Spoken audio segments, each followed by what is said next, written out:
కల్ కల్కత్తా ట్రైనీ డాక్టర్ని ఆ పాపం ఆ మహిళను అంత దారుణంగా రేప్ చేసి చంపేస్తే ఇంకా రాష్ట్ర ప్రభుత్వం ఏం చేస్తుంది? ఈ ఈ దారుణ సంఘటన చూస్తే యావత్ ప్రపంచం అంతా కన్నీరు పెట్టింది.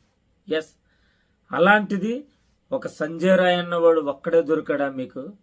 ఎందుకు ఆ కోల్కతా రాష్ట్ర ప్రభుత్వం, ఈ బెంగాల్ రాష్ట్ర ప్రభుత్వం ఎందుకు నిందితులు దాస్తుంది? వాళ్ళు ఏమన్నా మీ వెనకాతలో ఉండే చెంచాలు తాలూకా, మినిస్టర్ల తాలూకా, లేకపోతే ఎంపీల తాలూకా, ఎవడైతేనేంటి ఈ సందీప్ ఘోష్ని, ఈ ప్రిన్సిపల్ని ఇలా నార్మల్గా అడిగితే కాదు, ఎక్కడ తన్నాలో అక్కడ తన్ని చెప్పించండి. ఎందుకంటే మొత్తం అంతా ఈ సందీప్ ఘోష్ అన్న ఈ ప్రిన్సిపల్కి అంతా తెలిసే ఉంటుంది. తెలియకుండా ఎందుకు ఇలా జరుగుతుంది?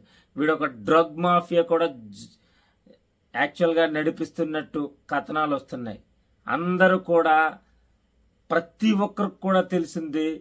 ఈ మమతా బెనర్జీ సీఎం గారికి ఎందుకు తెలియట్లేదు, ఎప్పుడు వరకు ఎందుకు పట్టుకోలేదు?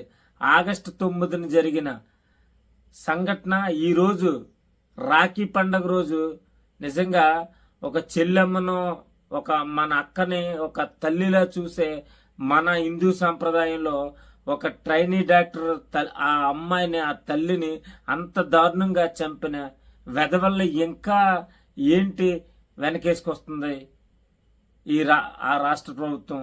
మమతా బెనర్జీ పడుకుందా లేకపోతే ఏం చేస్తుంది? తను ఆ సీఎం కూడా ఒక మహిళే కదా. ఒక మహిళకు ఇంత దారుణమైన సంఘటన జరిగితే ఎక్కడెక్కడి నుంచో ఆ తల్లి ట్రైనీ డాక్టర్కి బ్లడ్ వస్తుందని చెప్పుకుంటూ ఉంటే ప్రతి ఒక్కరికి కూడా గుండె తట్టుకోలేకపోతుంది. ఇలాంటి వాళ్ళు ఇంకా దాయడం ఏంటి?